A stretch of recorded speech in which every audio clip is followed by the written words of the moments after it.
Hello बच्चों, कैसे हो? बढ़िया। आप बढ़िया तो मैं भी बढ़िया।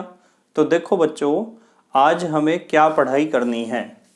आज है हमारे पास क्लास 11th का यूनिट नंबर 4 का वीडियो नंबर 30।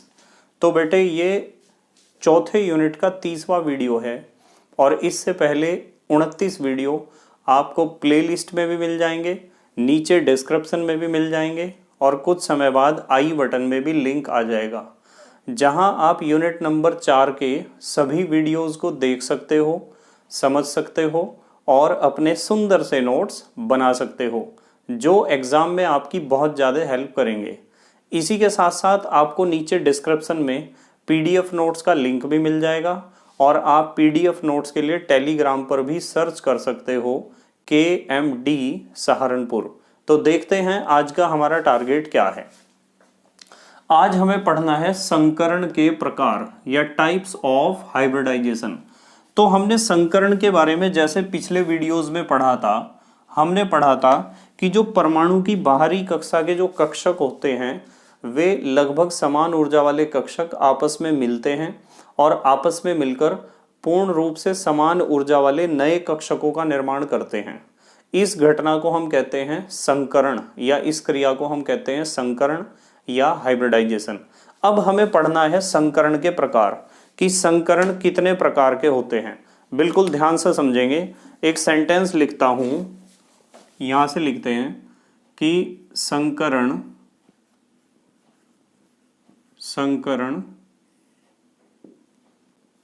निम्न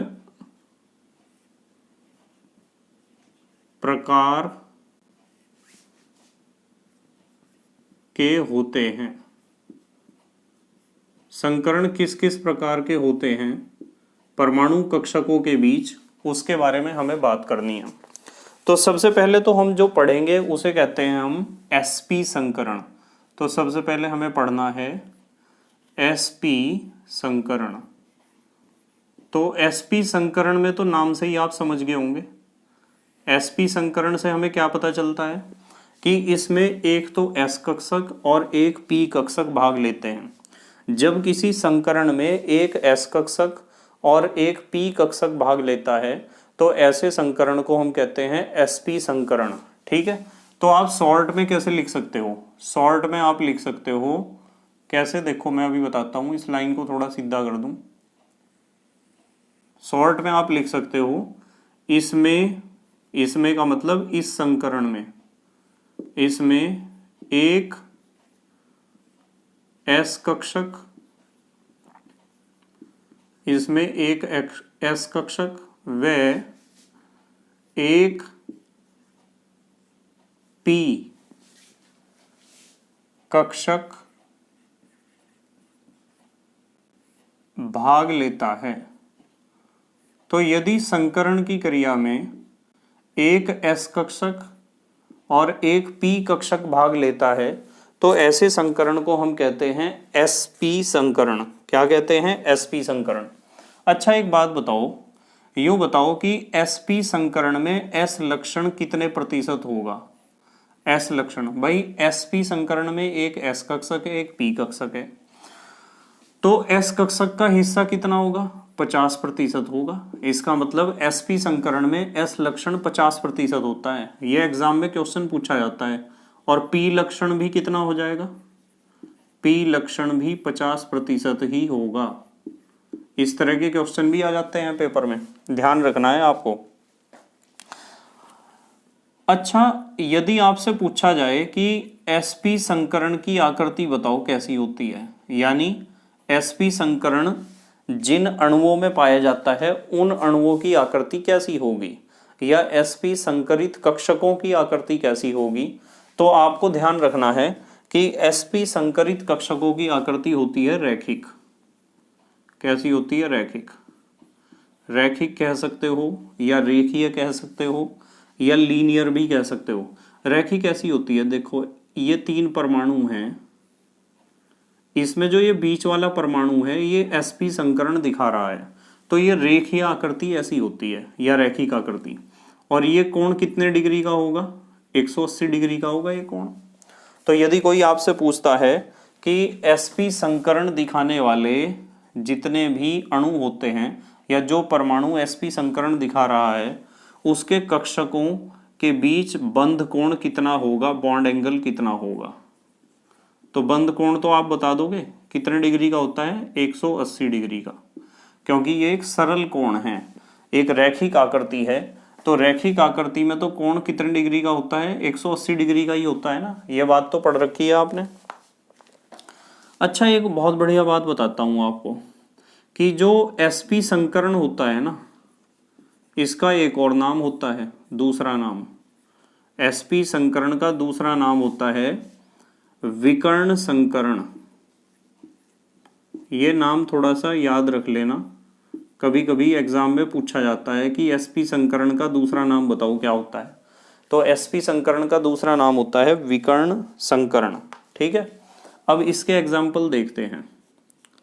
एक तो एग्जाम्पल आप ध्यान रखना BeCl2। BeCl2 में sp संकरण होता है, और एक आप याद रखना C2H2। C2H2 में भी sp संकरण होता है। यदि BeCl2 का आप स्ट्रक्चर देखोगे ना, BeCl2 का ऐसा स्ट्रक्चर होता है, Be तो यहाँ बीच में है, एक Cl इधर और एक Cl इधर, ऐसा होता है BeCl2। तो Be ने कितने सिग्मा बॉन्ड बनाए हैं, 2, एक तो इधर एक तो इधर। और जब Be ने 2 सिग्मा बॉन्ड बनाए हैं तो आपको पता है कि Be के 2 कक्षकों ने संकरण की क्रिया में हिस्सा लिया है। और यदि Be के 2 कक्षकों ने संकरण की क्रिया में हिस्सा लिया है तो ये बात भी पक्की है कि Be दिखा रहा है sp संकरण। कौन सा संकरण, sp। इसी तरीके से C2H2 देखो, कार्बन ट्रिपल बॉन्ड, कार्बन इधर भी एक हाइड्रोजन है और इधर भी एक हाइड्रोजन है। आपको पता है इस कार्बन ने एक सिग्मा बॉन्ड तो इधर बनाया है और एक सिग्मा बॉन्ड इधर। भाई ट्रिपल बॉन्ड में एक ही तो सिग्मा बॉन्ड होता है, बाकी 2 तो पाई बॉन्ड होते हैं। और यदि इसने दोनों तरफ एक एक सिग्मा बॉन्ड बनाया है तो पक्की बात है कि इस कार्बन के 2 कक्षकों ने संकरण की क्रिया में हिस्सा लिया है। और 2 कक्षकों में से एक तो होगा s कक्षक और एक होगा p कक्षक। ध्यान रखोगे ना, एक s कक्षक होगा और एक कौन सा कक्षक होगा, p कक्षक। तो इसलिए sp संकरण होता है।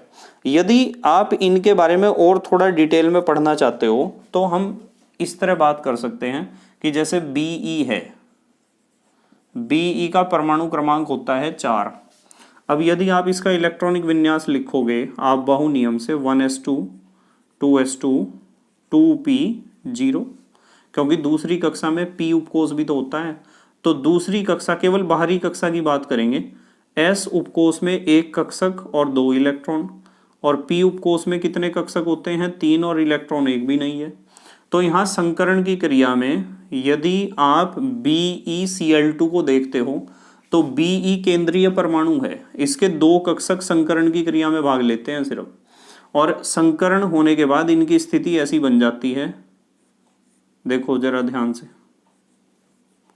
ऐसी स्थिति बनती है। ये तो S हैं और ये तीनों क्या हैं, P कक्षक। एक इलेक्ट्रॉन तो यहाँ होगा, एक यहाँ होगा, तो ये 2 कक्षक ही संकरण की क्रिया में भाग लेते हैं। एक सिग्मा बॉन्ड यहाँ बनेगा, एक सिग्मा बॉन्ड यहाँ बनेगा। आपको मैंने सिखा रखा है कि जब संकरण की क्रिया में कोई ऐसा कक्षक हिस्सा लेता है जिसमें अयुग्मित इलेक्ट्रॉन है तो वो अयुग्मित इलेक्ट्रॉन वाला कक्षक हमेशा सिग्मा बॉन्ड बनाता है। तो सिग्मा बॉन्ड 2 बने, एक तो इधर एक तो इधर। तो ऐसे भी आप समझ सकते हो। ठीक है, अब ये तो था हमारा sp संकरण। sp संकरण में हमने पढ़ा कि इसमें एक s कक्षक और एक p कक्षक भाग लेता है। s लक्षण इसमें होता है 50% और p लक्षण भी 50% होता है। आकृति sp संकरण की आकृति कैसी होती है, रैखिक, ऐसी आकृति होती है जिसका बॉन्ड एंगल होता है 180 डिग्री c का, 180 डिग्री का होता है, 180 डिग्री या 180 अंश का होता है। दूसरा नाम इसका क्या होता है, विकर्ण संकरण। sp संकरण का दूसरा नाम विकर्ण संकरण है। और एग्जाम्पल BeCl2 और C2H2, इन दोनों की आकृति कैसी होती है, रेखीय। अब आते हैं हम नंबर 2 पर। दूसरा हमें जो संकरण पढ़ना है उसका नाम है sp2 संकरण। sp2 संकरण नाम से ही आपको पता चल गया होगा sp2 संकरण का। जैसे sp संकरण में एक s कक्षक और एक p कक्षक हिस्सा लेता है, इसी तरीके से sp2 संकरण में क्या होता है, एक s कक्षक और कितने p कक्षक हिस्सा लेंगे, 2 p कक्षक हिस्सा लेंगे। ठीक है, तो यहां हम लिख सकते हैं इसमें, इसमें का मतलब है इस प्रकार के संकरण में, ऐसे भी लिख सकते हो आप।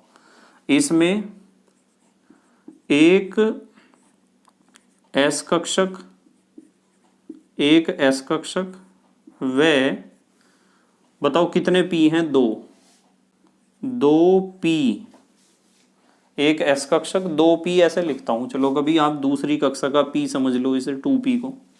एक s कक्षक व 2 p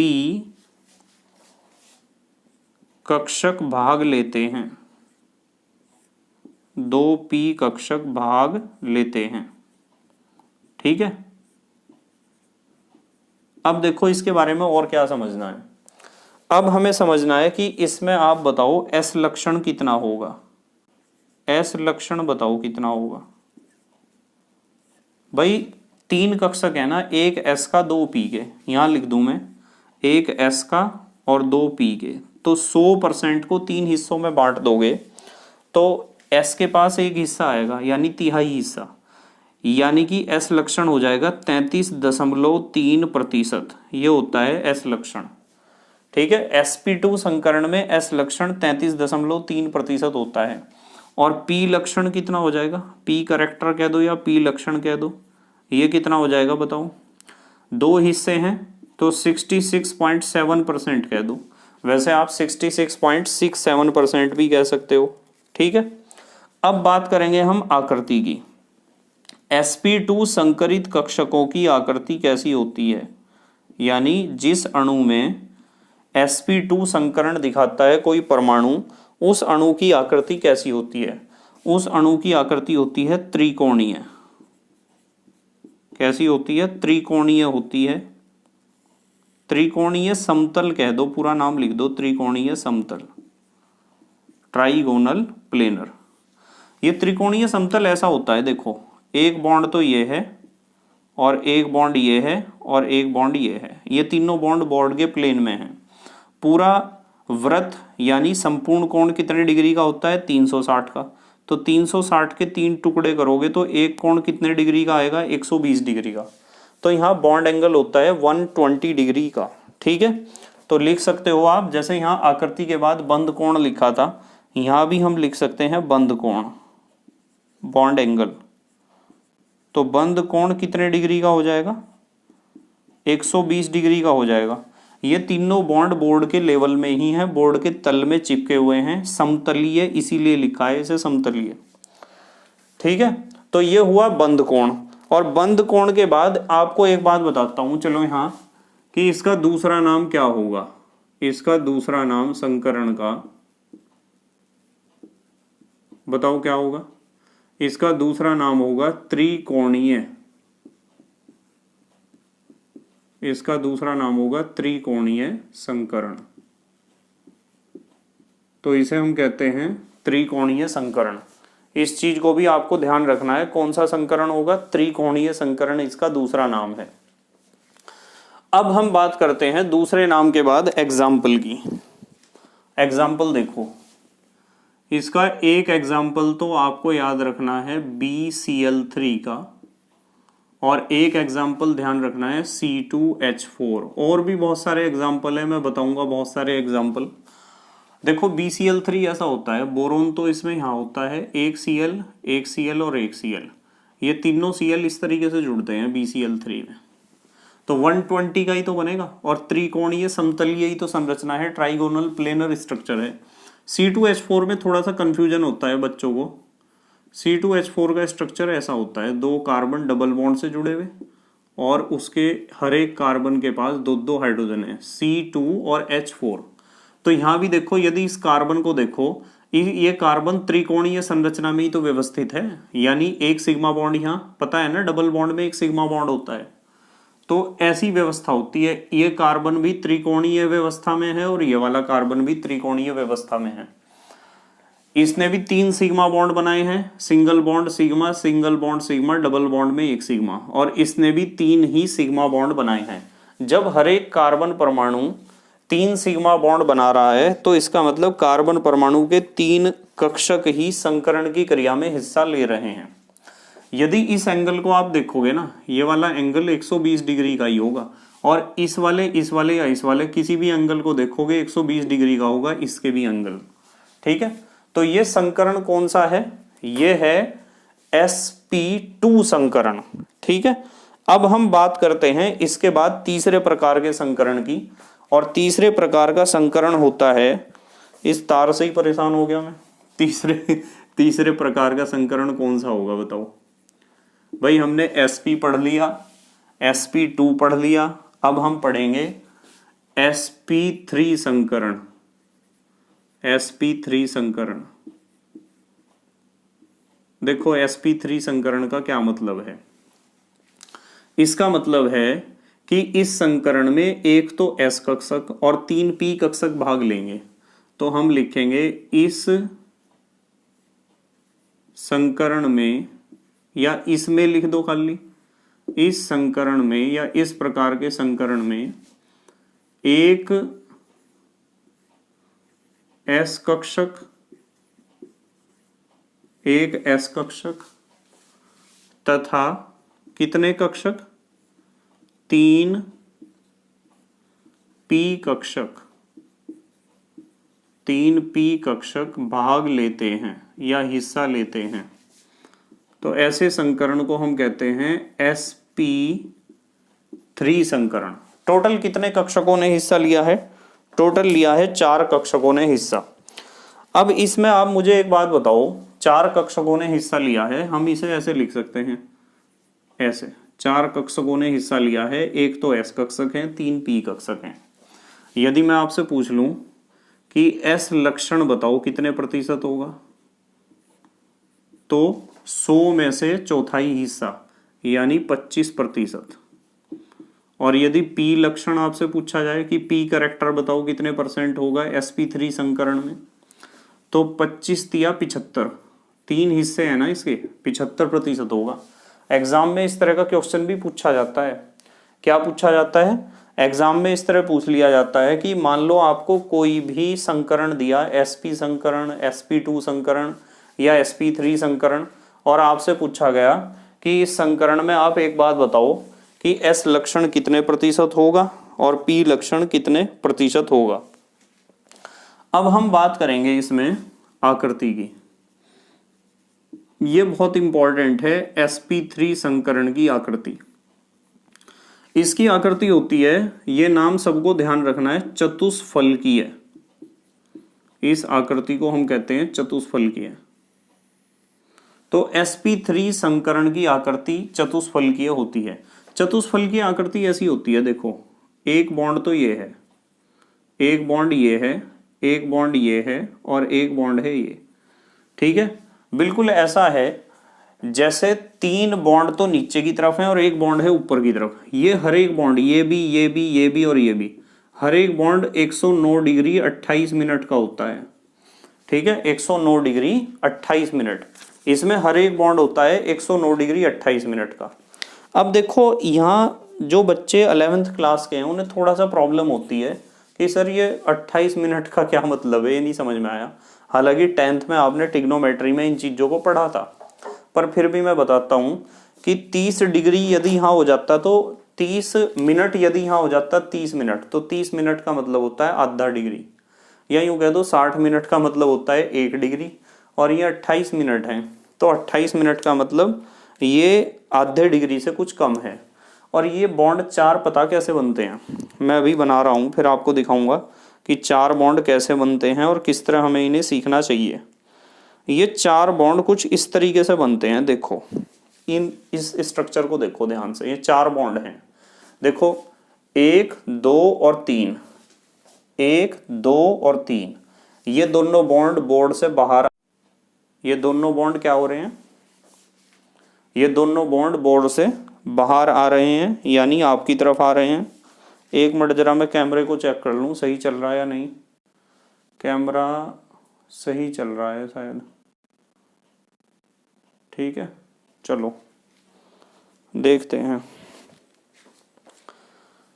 ये जो है, ये दो बॉन्ड, ये तो आ रहे हैं बाहर।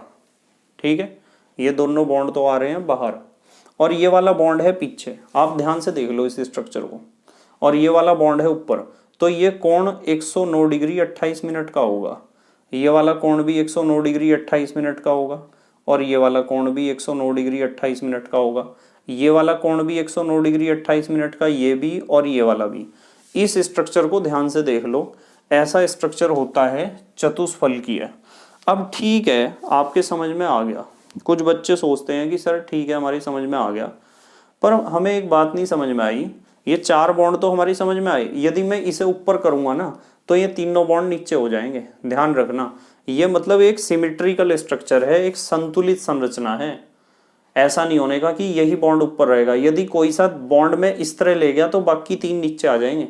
मतलब ऐसी शेप जो है इसकी एक जैसी ही होगी हर जगह से ऐसे। अब सवाल ये है बच्चों का कि सर यूं बताओ चतुष्फलकीय क्यों कहा है इसे? इसे चतुष्फलकीय इसलिए कहा है क्योंकि इसमें चार फलक होते हैं। कितने फलक होते हैं? चार। फलक माने फेस, चेहरे। जैसे आपका जो कमरा है ना जिसमें आप बैठकर पढ़ रहे हो, उस कमरे में कितनी दीवारें हैं? चार। तो चारों दीवारें, हर एक दीवार एक फलक है, पर कमरे में 6 फलक होते हैं। चार तो होती हैं दीवारें, एक होती है छत, छत भी एक फलक है, और एक होता है फर्श, फर्श भी एक फलक है। तो कुल मिलाकर कितने फलक होते हैं? 6 फलक होते हैं। अब इसमें तो फिर चतुष्फलकीय 4 फलक होने चाहिए इसमें तो। हाँ बिल्कुल होते हैं 4 फलक। कैसे होते हैं देखो, ये पॉइंट और ये वाला पॉइंट, इन 3 पॉइंट पर आप एक समतल को टिका सकते हो। यहां से समतल को टिका दोगे, एक त्रिभुजाकार समतल यहाँ टिक सकता है। ठीक है, इन 3 पॉइंट्स पे। तो एक तो फलक ये हुआ, एक तो फेस ये हुआ। फिर इधर को घुमाओ, दिस एंड दिस। यहाँ भी तो एक फेस को टिका सकते हो, एक फलक को टिका सकते हो, एक समतल को टिका सकते हो। और ऐसा ही इस वाले पॉइंट के साथ this and this, in 3 points के ऊपर भी आप एक फेस को टिका सकते हो। तो 3 तो फलक हो जाएंगे इसके, इधर, इधर और इधर। और बेटे इस पॉइंट को देखो, इसे देखो और इसे देखो, क्या नीचे भी इन 3 पॉइंट्स पे आप एक एक फलक को नहीं टिका सकते हो? टिका सकते हो ना। तो इसका मतलब पक्की बात है कि इस स्ट्रक्चर में आप 4 फलक बना सकते हो। और यदि 4 फलक आपने इस स्ट्रक्चर में बना दिए तो इसीलिए इसे हमने कहा है चतुष्फलकीय। क्या कहा है? चतुष्फलकीय। ठीक है। और बंद कोण कितना बताया मैंने आपको? यहां लिखते हैं, चलो बंद कोण। बंद कोण कितना बताया? बंद कोण बताया है 109 डिग्री 28 मिनट। ठीक है। अच्छा, इसका जो है दूसरा नाम क्या होगा बताओ? इस संकरण का दूसरा नाम क्या होगा? इस संकरण का दूसरा नाम होगा आकृति के अनुसार चतुष्फलकीय। चतुष्फलकीय संकरण, इसका दूसरा नाम होगा चतुष्फलकीय संकरण। ठीक है। यदि ये दोनों बॉन्ड बाहर की तरफ आते हुए हैं तो ये बॉन्ड अंदर की तरफ होगा, यानी बोर्ड के अंदर की तरफ जाता हुआ होगा। तो ये हुआ हमारे पास sp3 संकरण। अब sp3 संकरण का एक एग्जाम्पल देखते हैं। चलो यहां से देखते हैं एक एग्जाम्पल। इसका एक एग्जाम्पल तो आपको ध्यान रखना है CH4, और एक ध्यान रखना है CCl4। इसके अलावा भी बहुत सारे एग्जाम्पल हैं, मैं बहुत एग्जाम्पल डिस्कस करूंगा आपके साथ। नेक्स्ट वीडियो में भी इसी के बारे में डिस्कस करना है मैं, संकरण के बारे में, जिससे आप इसे अच्छे तरीके से समझ पाओ। CH4 का स्ट्रक्चर ऐसा होता है, देखो ऐसा होता है CH4 का स्ट्रक्चर। समझ रहे हो ना इन चारों बॉन्ड्स को? और आप अब सोच रहे होंगे कि सर आपने पहले तो हमें ऐसा स्ट्रक्चर बताया था CH4 का, ऐसा संरचना बताया था, और अब आपने शक्ल बदल दी। सच्चाई तो यही है बेटे जो यहाँ बनाई गई है। ये कोण 109 डिग्री 28 मिनट का है, कोई से भी दो बॉन्ड्स के बीच। समझाने के लिए बच्चों को ये सिंपल सा स्ट्रक्चर बनाया जाता है, पर ये कोई प्लेनर स्ट्रक्चर नहीं है। यदि आप सोचो कि हाँ भाई ये बॉन्ड, ये चारों बॉन्ड बोर्ड के तल पर चिपके हुए हैं, ये बॉन्ड बोर्ड के तल पर चिपके हुए नहीं होते हैं CH4 के। ऐसी स्थिति होती है, कोई से दो बॉन्ड बाहर हैं तो एक अंदर है, एक बॉन्ड ऊपर की तरफ है, और कोई से भी दो बॉन्ड के बीच का जो एंगल होता है वो 109 डिग्री 28 मिनट होता है। ठीक है, अब देखो जैसे मतलब इस एंगल को ध्यान रखना है आपको, 109 डिग्री 28 मिनट। यदि मैं आपको कहूं कि चलो इसे इलेक्ट्रॉनिक विन्यास के आधार पर समझते हैं, तो कार्बन के पास 6 इलेक्ट्रॉन होते हैं, 1s2, 2s2, 2p2, और आप इन्हें देखो सिर्फ बाहरी कक्षा के कक्षकों को, s उपकोष में एक कक्षक 2 इलेक्ट्रॉन, और p उपकोष में होते हैं 3 कक्षक। इलेक्ट्रॉन कितने हैं? 2, हुंड के नियम से एक एक भरा जाएगा। तो इन चारों में होता है संकरण, और संकरण से 1, 2, 3, 4 आप इन्हें इकट्ठे भी बना सकते हो, तो एक एक इलेक्ट्रॉन इनके पास आ जाएगा, ऊर्जा इनकी हो जाएगी बिल्कुल समान। इन्हें आप कह सकते हो sp3 संकरित, sp3 संकरित कक्षक आप इन्हें कह सकते हो। और इनकी आकृति, इनका विन्यास, इनकी एनर्जी, इनका स्ट्रेंथ यानी प्रबलता सब एक जैसी होगी। इसलिए कार्बन द्वारा बनाए गए चारों सिग्मा बॉन्ड का लेंथ इक्वल होता है, और इनका स्ट्रेंथ भी इक्वल होता है। स्ट्रेंथ भी इनका कैसा होता है? बराबर। ठीक है, तो ये हुआ हमारे पास कौन सा संकरण हुआ? ये हुआ sp3 संकरण, और इनमें से हर एक कक्षक को आप sp3 संकरित कक्षक ही कहोगे। अब हमारे देश के प्यारे प्यारे बच्चे जल्दी से पोज करके लिखेंगे, फिर मैं आगे पढ़ाऊंगा आपको। पोज करके लिखो पहले आप, या तो पोज करके लिख लो या स्क्रीनशॉट ले लो, जल्दी करो, फिर मैं मिटा के इसे आगे पढ़ाऊंगा आपको, इसलिए आप पोज करके लिख लो। लिख लिया? ठीक है, मैं मिटाता हूँ इसे, फिर अगली बात करेंगे हम। कितने संकरण हुए हमारे? 3।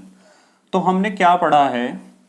हमने पढ़ा है कि संकरण का मतलब होता है परमाणु कक्षकों का, जो लगभग समान ऊर्जा वाले कक्षक होते हैं ना परमाणु के, बाहरी कक्षा के लगभग समान ऊर्जा वाले कक्षक, वे कक्षक आपस में मिलते हैं और पूर्ण रूप से समान ऊर्जा वाले नए कक्षकों का निर्माण करते हैं। इस क्रिया को हमने कहा था संकरण। और आज हमने पढ़ा है संकरण के प्रकार। संकरण के प्रकार हम पढ़ रहे हैं, और संकरण के प्रकार में जो सबसे पहला संकरण का प्रकार हमने पढ़ा है वो है sp संकरण।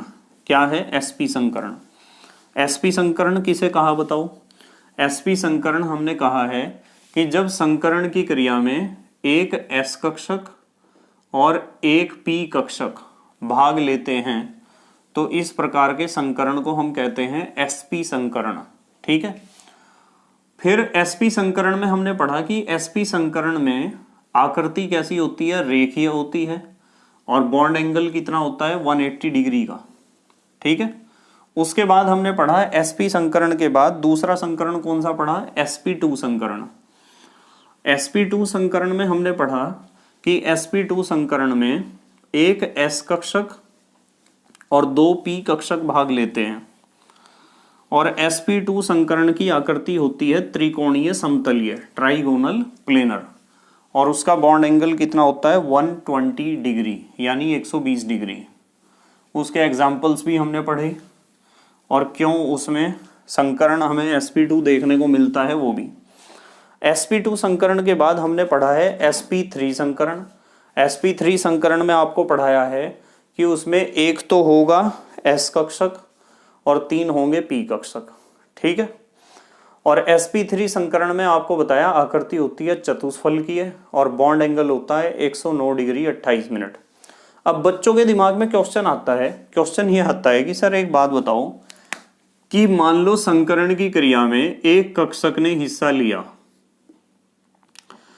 तो उस संकरण को आप क्या कहोगे?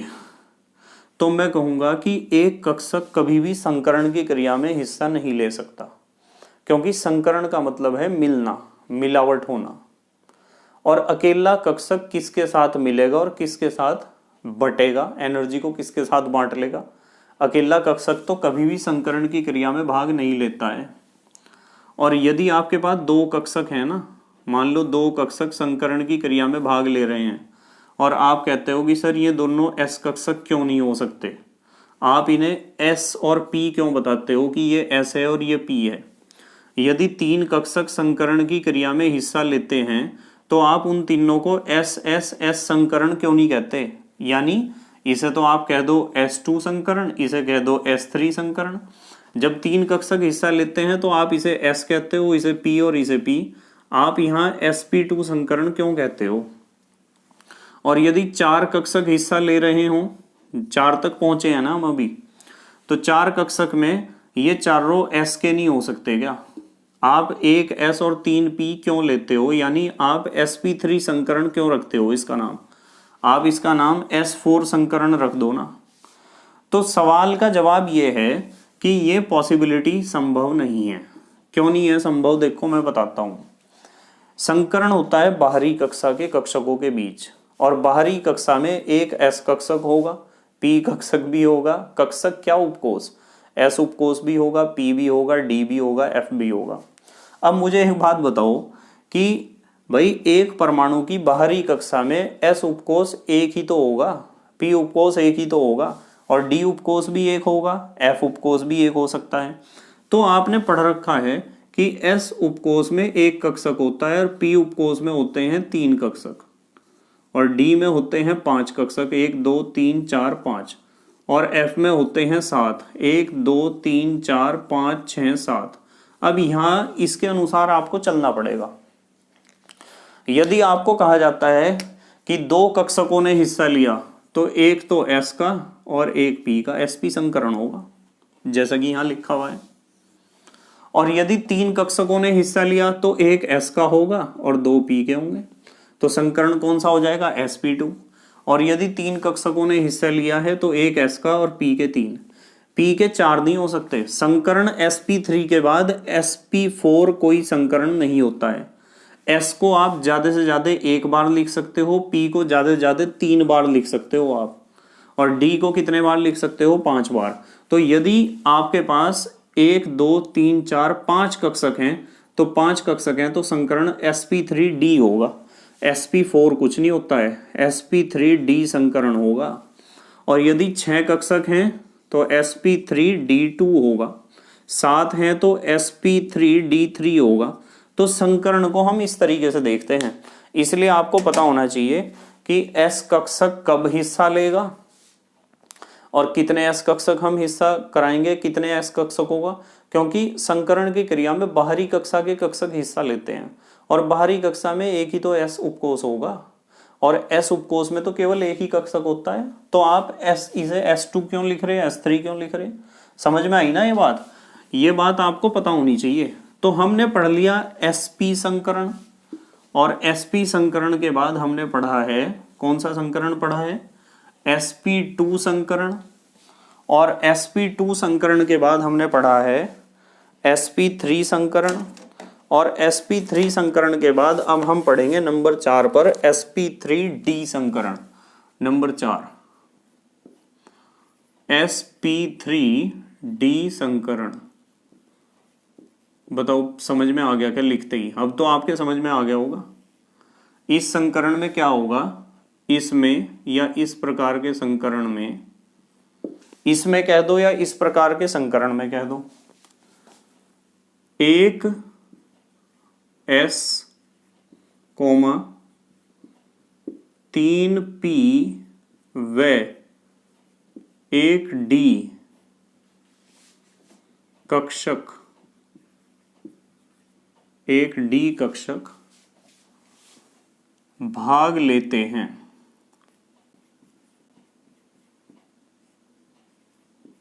तो ये सभी कक्षक भाग लेते हैं तो संकरण को हम कहते हैं sp3d संकरण। एक S कक्षक और 3 P कक्षक और एक D कक्षक, ठीक है। यदि मैं आपसे पूछ लूं कि मुझे S लक्षण बताओ, इसमें कितने प्रतिशत होगा S कैरेक्टर, तो बता दोगे आप S लक्षण कितना होगा।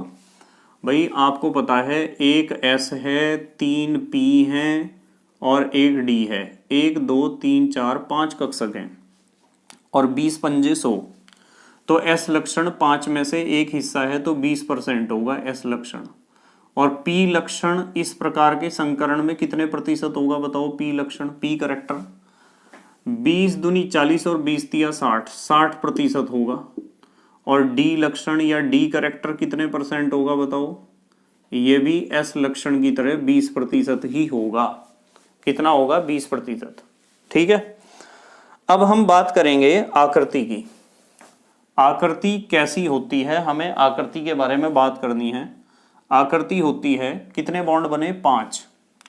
आकृति होती है त्रिकोणीय, त्रिकोणीय द्विपिरामिड। आकृति होती है त्रिकोणीय द्विपिरामिड। ये त्रिकोणीय द्विपिरामिड ऐसा होता है, देखो ये तो केंद्रीय परमाणु है, एक बॉन्ड इधर है, एक बॉन्ड इधर है, एक बॉन्ड इधर है, ये तो त्रिकोण बन गया। अब एक बॉन्ड बोर्ड से बाहर की तरफ को आ रहा है, यानी बोर्ड से बाहर की तरफ ऐसे होगा ये बॉन्ड। ये तो मजबूरी है ऐसे बनाने की इसे। ये बॉन्ड वास्तविकता में बोर्ड से बाहर की तरफ आ रहा है, और एक बॉन्ड आ रहा है ये बोर्ड से अंदर की तरफ को जा रहा है। तो ये तो त्रिकोण है ना, ये क्या है? त्रिकोण। और त्रिकोण के ऊपर यदि मैं आपको कह दूं कि मान लो ये त्रिकोण है, ठीक है, और त्रिकोण के ऊपर एक बॉन्ड ऐसे है, तो इस और इस और इस पॉइंट पे, इन 3 पॉइंट पे आप एक प्लेन रख सकते हो। इस पॉइंट और इस पॉइंट के ऊपर एक समतल रख सकते हो, इस और इस पॉइंट के ऊपर एक समतल। तो एक पिरामिड तो बोर्ड से बाहर की तरफ निकलेगा ना, त्रिकोणीय पिरामिड एक तो बोर्ड से बाहर की तरफ को निकलेगा, और ये वाला बॉन्ड बोर्ड के अंदर की तरफ है। कहाँ है? बोर्ड के अंदर की तरफ। तो क्या होगा कि एक पिरामिड इस पॉइंट और इस पॉइंट से बोर्ड के अंदर की तरफ इस पॉइंट को टच करते हुए बनेगा। तो त्रिकोणीय द्विपिरामिड ही तो होगी ये संरचना, ट्राइगोनल बाइपिरामिडल आप इसे कह सकते हो। ठीक है, अच्छा एक बात बताओ, ये कोण कितने डिग्री का होगा? ये कोण 120 डिग्री का होगा ना, ये भी 120 का होगा। और यदि मैं पूछूं ये वाला कोण बताओ, तो ये तो 90 डिग्री का होगा। ठीक है, ध्यान रखना है, यदि कोई आपसे पूछता है कि इसमें बंध कोण बताओ, बंध कोण, बॉन्ड एंगल, तो बंध कोण बता दोगे आप? बताओ बंध कोण कितने कितने डिग्री के बनेंगे इसमें? इसमें कुछ तो बंध कोण बनेंगे 120 डिग्री के, और कुछ बनेंगे 90 डिग्री के। ठीक है, अच्छा सोच के बताओ 120 डिग्री के कितने कोण बनेंगे इसमें? कितने एंगल बनेंगे 120 डिग्री के? कितने बनेंगे? 1, 2 और एक मैंने बना रखा है 3, तो 3 तो बनते हैं इसमें 120 डिग्री के कोण। और 90 डिग्री के कितने बनेंगे बताओ? 90 डिग्री के कितने बॉन्ड बनेंगे इस स्ट्रक्चर में, ट्राइगोनल बाइपिरामिडल में? कितने बनेंगे? 2, 3, 4, 5, 6, 7 कितने बनेंगे बताओ? कमेंट करके बता दिया करो, कितने बनेंगे बेटे बताओ? पता कितने बनेंगे? इसमें बनेंगे 90 डिग्री के 6 कोण, 6 एंगल बनेंगे। कैसे बनेंगे देखो, ये जो बॉन्ड ऊपर की तरफ को दिखा रखा है, ये बॉन्ड वास्तविकता में यहीं तो होता है, यहाँ इस जगह यहीं तो होता है ये बॉन्ड, और ये बॉन्ड यहाँ होता है, तो ये कोण 90 का, ये इसके साथ तो 90 का कोण है, इसके साथ भी 90 का है, और इसके साथ भी 90 का है। तो 3 एंगल तो 90 के हो गए इस वाले बॉन्ड के साथ जो बोर्ड से बाहर की तरफ को आ रहा है, और ये वाला बॉन्ड बोर्ड से अंदर की तरफ को जा रहा है परपेंडिकुलर, तो ये भी तो इन तीनों के साथ 90-90 का एंगल बनाएगा। ठीक है, कितने कितने का? 90-90 का। तो 90 डिग्री के एंगल यहाँ 6 होंगे, 3 तो इसने बना रखे होंगे और 3 इसने। अच्छा वैसे कुछ लोग कहते हैं कि यहाँ बॉन्ड एंगल 180 डिग्री का भी होता है, 180 डिग्री का। कुछ लोगों का मानना है ऐसा होता तो है। कैसे होता है देखो मैं बताता हूँ। यदि आप इन 2 बॉन्ड को देखते हो, इन 2 बॉन्ड को, ये तो बोर्ड से बाहर आ रहा और ये बोर्ड के अंदर जा रहा, तो इनके बीच का ये वाला एंगल तो 180 का ही होगा ना। ये कितने डिग्री का होगा? 180 का। इसका एग्जाम्पल देखो चलो। अच्छा sp3d संकरण का एग्जाम्पल आपको ध्यान रखना है, PCl5, फास्फोरस पेंटाक्लोराइड। PCl5 का स्ट्रक्चर ऐसा होता है कि फास्फोरस तो होता है यहाँ, ये Cl तो है प्लेन में, ये Cl किस में है? प्लेन में है, और एक Cl ऊपर यानी बोर्ड से बाहर निकलता हुआ और एक Cl बोर्ड के अंदर जाता हुआ। तो ये एंगल जो है आप देख लोगे ना, एंगल ये 120 का बनेगा और ये वाला 90 का बनेगा। ठीक है, तो ये एक ट्राइगोनल बाई पिरामिडल स्ट्रक्चर है। यदि मैं आपको कह दूं कि आप इसे ऐसे मिलाओ और ऐसे मिलाओ और ऐसे मिलाओ, तो ये ट्राइगोनल बन गया, त्रिकोणीय संरचना बनी। और त्रिकोणीय संरचना में आपका ये वाला बॉन्ड इस तरीके से, ये जो बॉन्ड है ये ऐसे ही तो होगा, ये वाला बॉन्ड जो दिखाया ये ऐसे ही तो होगा। तो एक पिरामिड तो यहाँ बन रहा होगा ऊपर की तरफ ऐसे, और एक पिरामिड इस बॉन्ड के द्वारा बोर्ड के परली तरफ बन रहा होगा। ध्यान रखना है PCl5 का ऐसा होता है स्ट्रक्चर। ठीक है, अब यदि आप इलेक्ट्रॉनिक विन्यास के हिसाब से चलते हो ना, तो फास्फोरस का परमाणु क्रमांक होता है 15। कितना होता है? 15। और यदि आप इसका इलेक्ट्रॉनिक विन्यास लिखोगे आप बाहु नियम से, तो 1s2 2s2 2p6 3s2 और 3p3। ठीक है, sp3 3d0। तीसरी भाई पहले कक्षा में तो एक ही उपकोष होता है s, दूसरी में 2 होते हैं और तीसरी में 3 होते हैं ना। d है भले ही उसमें कोई इलेक्ट्रॉन ना हो, 2 2 4 और 6 10 और 2 12 और 3 15। तो खेल तो बाहरी कक्षा के कक्षकों के बीच होगा।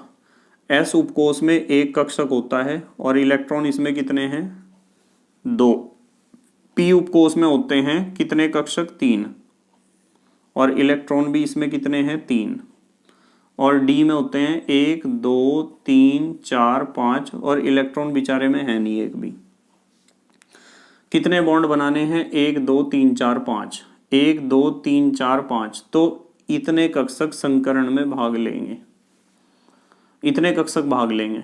और जब इतने कक्षक भाग लेंगे तो स्थिति क्या बनेगी? देखो स्थिति ये बनेगी कि एक तो ये तो है इसका S का और ये P के हैं और ये हैं D के। इसमें भी एक इलेक्ट्रॉन, इसमें भी, इसमें भी, इसमें भी और इसमें भी। तो यहाँ जो है ये सारे कक्षक यहाँ से यहाँ तक के, इन कक्षकों को आप कहोगे sp3d संकरित कक्षक हैं सारे। क्या हैं? sp3d संकरित कक्षक। यहाँ लिख देता हूँ sp3d संकरित कक्षक। ये सारे sp3d संकरित कक्षक हैं। ठीक है, तो संकरण को इस तरीके से समझेंगे हम। उसके बाद हम बात करेंगे इसके आगे कौन सा संकरण होगा। आपको समझ में ही आ गया होगा भाई ये sp3d संकरण है। इधर पढ़ा दूं बस या यहां से ही लिखूं? चलो यहां से लिख लेते हैं, शायद कुछ और करना हो, थोड़ा रफ वर्क। नंबर 5 अब आता है sp3d2 संकरण। संकरण तो इसके अलावा भी हो सकते हैं, d2sp3 भी होता है, उन सबको भी मैं आपको पढ़ाऊंगा डिटेल में। sp3d2 संकरण में पता चल रहा होगा आपको कि इसमें एक तो होगा, क्या होगा? एक s कक्षक। इसमें एक तो होगा s कक्षक, s कक्षक होगा एक, और 3p कक्षक कोमा 3p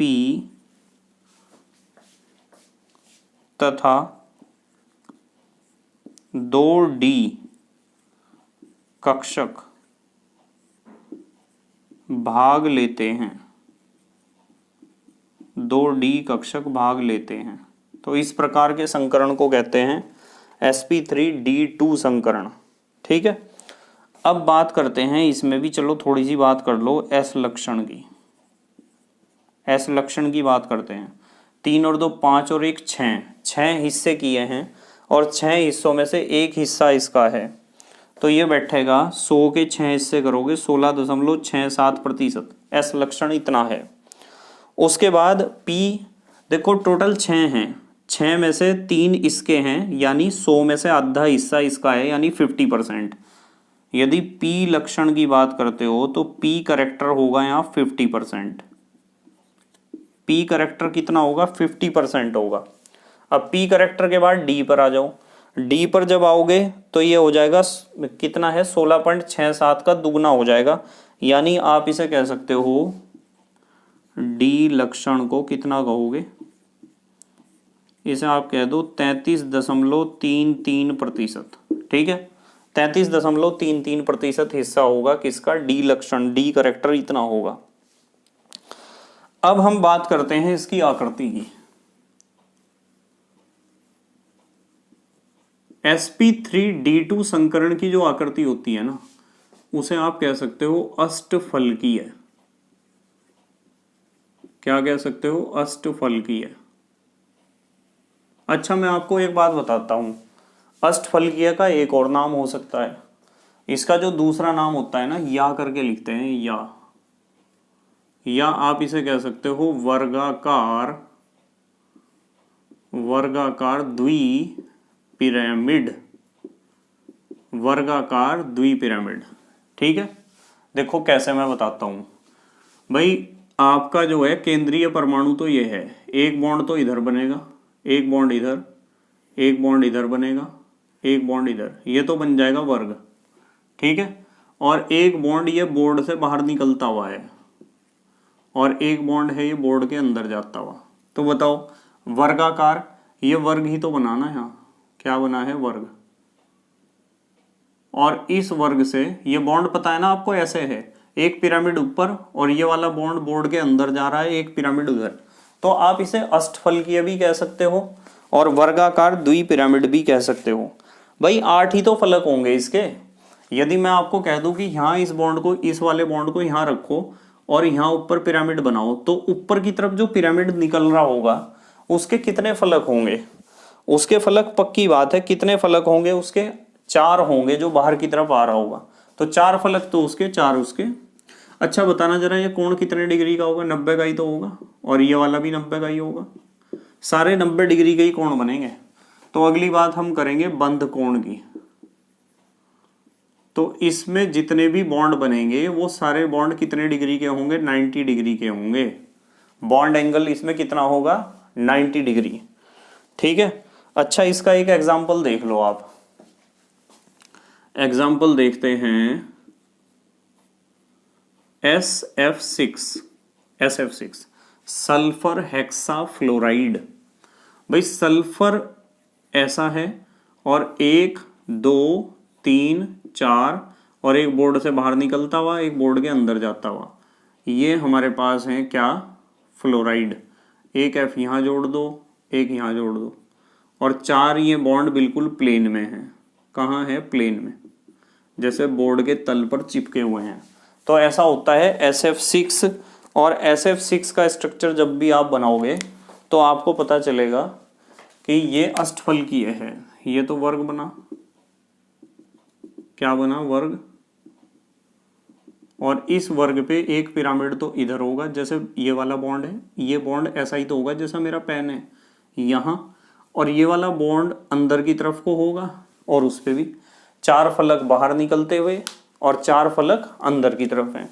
तो टोटल कितने फलक हो जाएंगे, 8 फलक हो जाएंगे। ठीक है, अब हमारे देश के प्यारे प्यारे बच्चे जल्दी से लिखेंगे पोज करके या स्क्रीनशॉट लेंगे। लिख लिया बेटे, ठीक है।